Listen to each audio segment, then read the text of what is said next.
Hey, it's Dr. Deal with 5 reasons why you may be stuck in your grief after the death of a loved one. I've been reading you guys' comments, and some of you are like, I still just can't get back to myself. Still don't feel the same, and it's been years and years and years.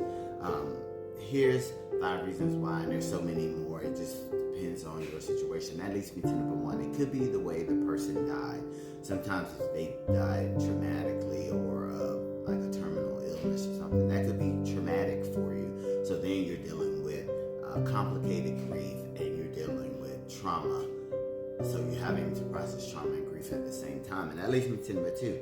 It could depend on the relationship you had with them. If you were dependent on that person, always around them every day, your life existed, your grieving process may be longer and more complex. And that leads me to number three.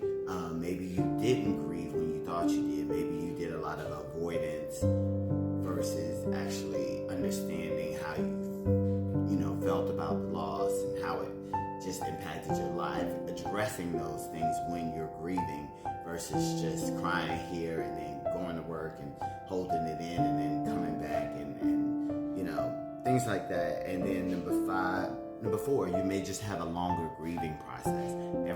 Grieving is a isolated process, so everybody's time limit is not the same. And that leads me to number five. There is no time limit on grief. I say that all the time. Grief is an ongoing process.